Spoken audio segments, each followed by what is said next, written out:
우리 예수님의 탄생의 은혜가 우리 가운데 충만하시기를 기원합니다. 우리가 그 사람을 안다, 그 사람이 어떤 사람인지 나는 안다, 이런 말을 하는데요. 무엇을 보고 합니까? 그 사람을 안다고 그럴 때 소위 사람 됨됨이라고 하는 게 있잖아요. 근데 보통 이제 그 사람의 됨됨이를 아는 방법이 여러 가지가 있어요. 그 사람이 평소에 즐겨보는 책, 시간이 나면 하는 여러 가지 일들, 이런 것들을 보거나 또 그 사람이 자주 만나는 사람이 누군가, 이런 걸 보면 알 수 있고, 또 평소에 그가 자주 가는 곳이 있어요. 자주 있는 곳이 있지요.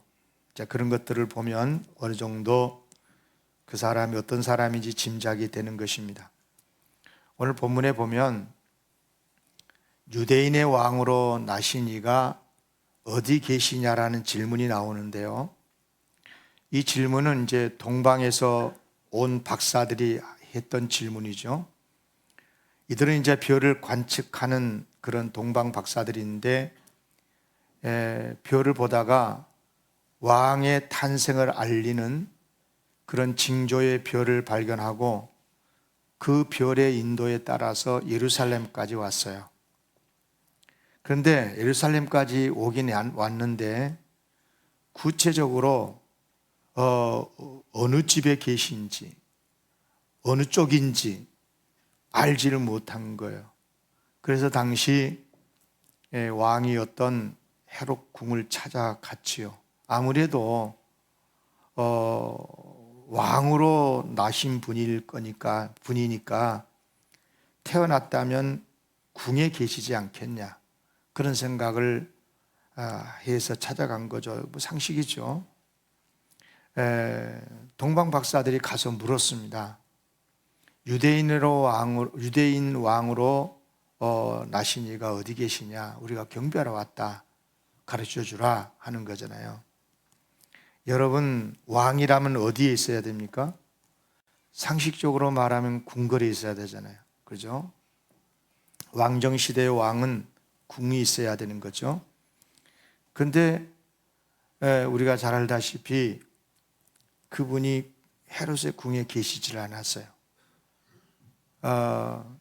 헤롯 왕뿐만이 아니라 궁 안의 모든 사람들인 아예 아무것도 모르고 있었어요. 헤롯의 궁에서는 어떤 아기도 태어난 일이 없었거든요. 왕이 태어났다는데, 그런데 궁에는 아무런 아기가 태어난 일도 없으니 도대체 그러면 왕은 어디서 태어났고 또 지금 어디에 있다는 것인가? 심각한 일이 아닐 수가 없는 거죠. 사실요, 왕이 태어났다. 그런데 그 태어난 왕이 어디 계시냐? 그분이 누구냐? 여러분, 이런 질문은요, 당시 동방 박사만이 할 질문이 아니고 또 헤롯 왕만이 아니고 그 시대 사람들만이 아니고 이 땅의 모든 사람들이 해야 되는 질문인 거예요. 왕이 누구시냐? 왕이 태어나셨다면 어디서 태어났고 지금은 어디 계시냐? 이런 질문은 이 땅에 태어난 모든 사람이 해야 되고, 거기에 대한 답을 바르게 가지고 살아야 그 사람이 복된 인생을 살게 되는 줄로 믿습니다. 왕이 있다는데 왕이 누가 왕인지도 모르고 어디서 태어난지도 모르고 또 지금 어디에 계신지도 모르면 왕정시대 때 그 사람은 왕의 백성이 아니죠. 그러면 문제가 아니겠어요? 헤롯 왕은 당장 대제사장들과 서기관들을 소집을 했어요. 그리고 이 질문에 대한 답을 찾게 만들었습니다. 답을 즉시 찾아냈지요. 어디서 태어났다고 했어요? 그들이 찾아낸 답은 베들레헴이었습니다. 따라합시다. 베들레헴. 맞습니까? 왜 대답 못해요? 맞지요. 정확하게 맞지요. 꼭 질문을 하면 대답을 못하더라고요. 틀린가 싶어가지고. 여러분, 예수님이 베들레헴에 태어나신 거죠. 성경에 그렇게 예언했고 성경에 박식한 대제사장들과 서기관들이 단번에 찾아낸 거예요. 자, 여기에 있습니다. 구약성경 미가서 5장 2절, 미가서가 예언한 말씀인 거죠. 다 같이 함께 읽겠습니다. 시작. 베들레헴 에브라다야, 너는 유다 족속 중에 작을지라도 이스라엘을 다스릴 자가 내게서 내게로 나올 것이라. 그의 근본은 상고에 영원에 있느니라. 아멘. 이것을 이제 오늘 성경 2장 5절 6절에서 이제 그대로 인용을 해서 기록을 하고 있는데요. 마태복음 2장 오늘 읽었죠. 5절 6절 같이 시작. 이르되 유대 베들레헴이오니 이는 선지자로 이렇게 기록된 바, 또 유대 땅 베들레헴아 너는 유대 고을 중에 가장 작지 아니하도다. 내게서 한 다스리는 자가 나와서 내 백성 이스라엘의 목자가 되리라 하였음이니라. 아멘. 그렇습니다. 정답이었습니다. 베들레헴에서 태어나셨습니다. 과연 왕이신 예수님께서는 구약 성경의 미가서에 예언이 되어 있는 대로 베들레헴에서 태어나 베들레헴에 지금 계시는 겁니다. 그런데 여러분, 솔직히 베들레헴이 왕에게 어울리는 고장입니까? 전혀 그렇지 않아요. 왕은 궁궐에 계셔야 돼요. 궁궐에서 태어나야 되고, 그리고 궁궐은 보통 그 나라의 수도 중심에 있지요. 그러니까 예루살렘에서 태어나야 돼, 상식적으로 보면. 그렇습니다. 왕이신 예수님은 오시긴 오셨는데 어울리지 않는 곳에서 태어나셨고 거기에 오셨고 거기에 계셨다, 그 말입니다. 여러분, 베들레헴은 작은 동네예요. 실제로 가보면 그래요. 당시는 더 적었어요. 더 작은 마을이에요. 그야말로 촌락입니다. 인구도 작고 그냥 뭐 양이나 키우는 그런 목축하는 사람들이나 몇 가정 사는 그런 마을이었어요. 만약에 그 당시로부터 몇천 년, 약 1000년 전쯤에 그곳에서 다윗이 태어나지 않았다면 이스라엘 사람들은, 아니 뭐 우리도 뭐 그렇지만 이스라엘 사람들도 베들레헴이 우리나라에 있는지 없는지, 그런 동네가 있어? 그렇게 생각할 정도로 작은 촌락이에요. 그나마 다윗이 거기서 태어났는데 나중에 이스라엘 역사에서 위대한 왕이 되었기 때문에 베들레헴이라는 이 작은 고장이 온 세상에 알려지게 된 거예요. 그러나 그것도 너무 오래된 일이어서 1000년이나 지났으니까 예수님이 태어나실 당시의 베들레헴은 사람들의 기억에서 그렇게 기억되지 않는 잊혀진 동네라고 할 수 있어요. 그런데 지금 그 작은 마을에 가장 위대하시고 가장 크신 왕이 태어나신 거예요. 그 고장에 지금 계신다, 그 말. 그것도 마구간 말구 위에 지금 누워 계셔요. 가장 크신 분이 가장 작은 곳에, 가장 높으신 분이 가장 낮은 곳에. 오늘 설교의 주제입니다. 여러분, 오늘 우리가 성탄절에 들어야 할 메시지 하나님의 말씀이 바로 이것입니다. 어떻게 가장 크신 분이 가장 작은 곳에 계실 수 있는가? 가장 위대하시고 높으신 분이 가장 낮은 곳에 임하실 수가 있는가? 여러분, 이것을 이론적으로만 알려고 하지 말고,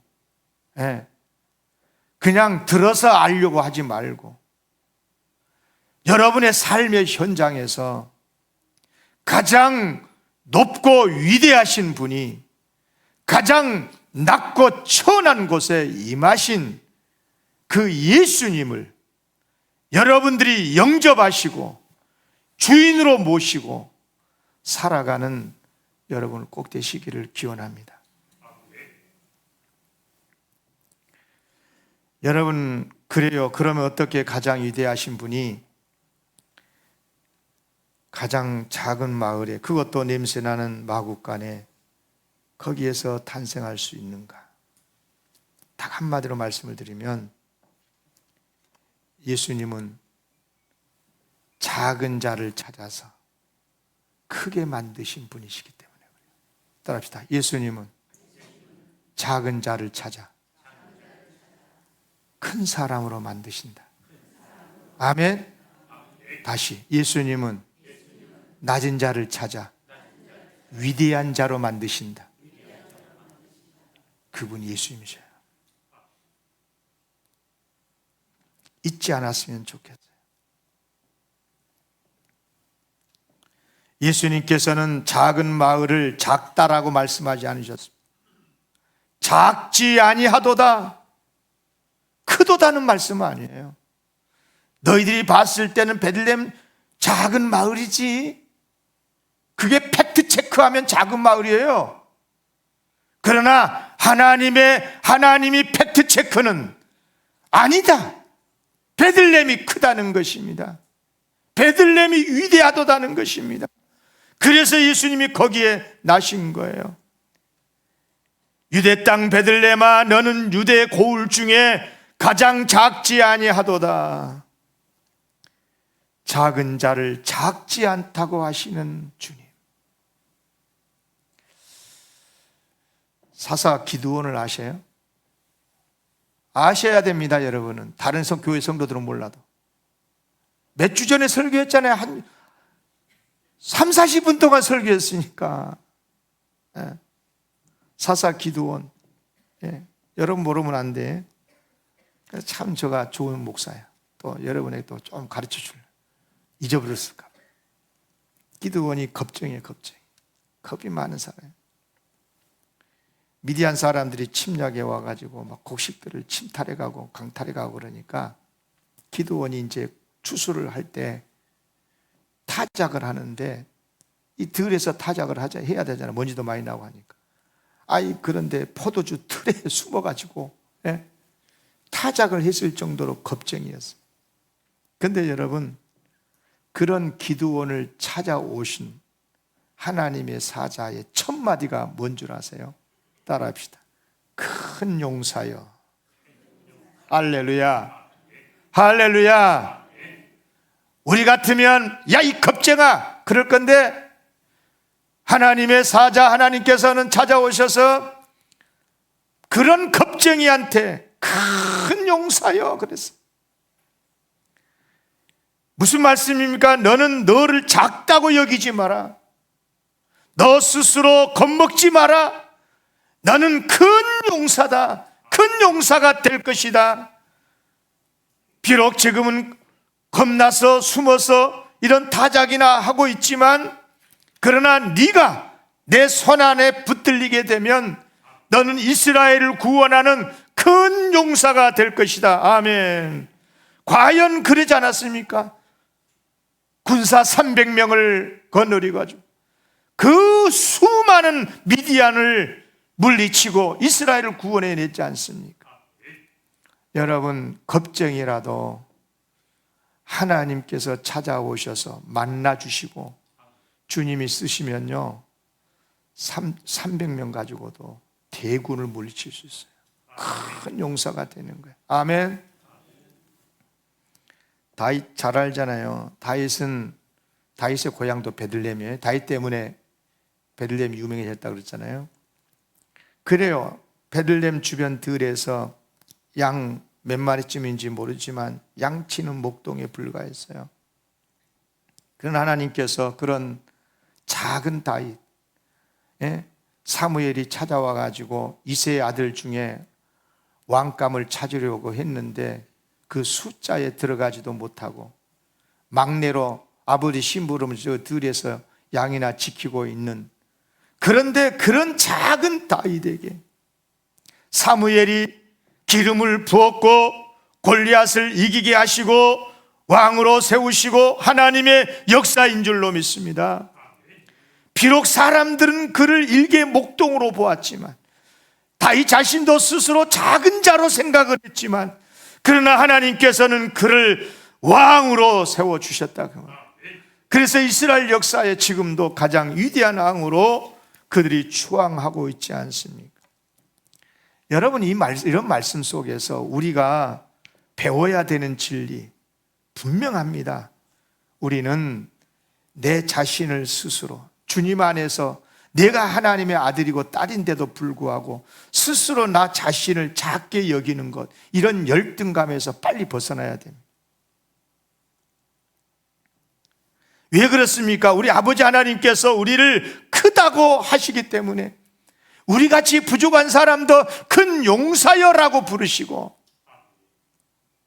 천하보다 귀한 내 아들, 내 딸이라고 부르시고, 여러분요, 하나님 아버지께서 나를 크다고 하시면 내가 큰 사람인 거예요. 내가 스스로 나는 커 이러면 안 되지만, 그렇죠? 하나님께서 나를 구원하신 하나님이 나를 크다고 하시면 내가 큰 사람인 거예요. 아멘. 어찌 아멘? 이쪽은 안 나오네. 아멘. 교만하지 마세요. 내가 스스로 크다고 해서 큰 게 아닌 거예요. 하나님께서 나를 구원해 주시고 내 아버지가 되시고 나를 인도하고 계시고 나를 쓰고 계시는 하나님이 너 귀하다. 너 진짜 나에게 귀한 용사야. 크다. 넌 너보다 귀한 사람 없어. 그러면 귀한 거예요. 아멘. 예. 여러분, 자신을 크게 여긴다고 해서 교만하게 되라는 게 아니지요. 자기 자신을 소중히 여기고 하나님께서 귀하게 여기시고 큰 용사로 인정해 주시는 나 자신, 비록 나는 스스로 내가 봐도 부족한 게 많지만 그래도 사랑하시고 소중하게 쓰신다면 나는 주님 안에서 귀한 존재다. 나는 큰 사람이다. 아멘. 그런 자신감으로 사시기를 바랍니다. 주님께서 우리를 천하보다 귀하다고 하지 않으셨어요? 우리를 위해서 십자가에 죽으실 정도로 우리의 값을 높게 쳐주셨다 그 말이에요. 여러분요, 지금은 그런 TV에 그런 프로그램 없어진 것 같은 전에 한창 감정하는 프로그램이 있었어요. 희귀한 물건들 가져와 가지고 감정하고 막 그런 걸 참 즐겁게 봤는데, 여러분 물어봅시다. 우리 인생에 있어서 우리 인생의 최고의 감정가는 누구예요? 하나님이시 하나님. 여러분 정확하게 감정하십니다. 속을래야 속을 수 없어요. 네? 최고의 감정가이신 하나님 주님께서 우리의 값을 최고로 감정해 주셨다면, 그래요, 실제로 주님을 만난 사람들을 보면 그 존재가 소중해지고 꿈도 커지고 인생도 확대되어지고, 그래요, 주님 때문인 줄로 믿습니다. 여러분 따라합시다. 하나님의 눈은 우리의 눈보다 정확하다. 그렇게 믿고 사십시오. 네. 우리의 눈은 틀릴 수가 있어요. 저도 운전하고 다니다 보면, 걷다 보면요, 갈 때는 잘 알았는데 올 때 이 길인가 그럴 때가 있어요. 왜냐하면 각도가 다르니까 헷갈려. 그런데 우리 하나님은요, 입체적인 시력을 가지고 계셔요.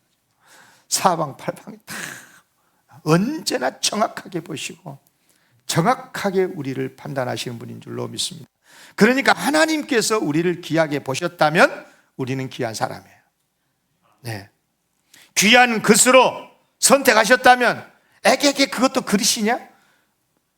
그럴지라도 주님께서 아니야, 너는 귀한 그릇이야 라고 선택하시고 귀하게 쓰신다면 그 그릇 존귀한 그릇이고 우리 인생 존귀한 인생이 되는 줄로 믿습니다. 그리고 하나님은 반드시 그렇게 만드시는 줄로 믿습니다. 참 답답한 사람들이 있습니다. 하나님께서는 우리를 금이라고 하시는데 아이고 하나님 착각하시네요. 난 돌입니다. 돌대가리입니다. 그러면 안 돼요. 네. 물론 우리가 하나님과 상관없는 존재일 때는 뭐 그럴 수 있어요. 그러나 이젠 다르집니다. 성령께서 우리를 녹여서 불순물을 다 제하시고 순금 오직 하나님의 사람으로 만들어 주시고 빚어 주시고 써 주시고 할렐루야. 그래요. 베들레헴이 작은 마을이 아니라 위대한 마을이 되었던 이유, 예수님께서 거기에서 나셨기 때문인 거예요. 그래서 작은 마을 베들레헴이 전 세계에서 가장 유명한 순례객의 마을이 된 거예요. 우리 모두 네가 작지 아니하도다 하는 주님의 말씀에 확신을 가지고 주님 안에서 당당하게 살아가시기를 바랍니다. 이 말씀을 좀 바꿔서 반대의 관점에서 한번 설교를 해볼게요. 우리 주님께서는요, 처음부터 나는 크다 하는 사람에게는 절대 오지 않습니다.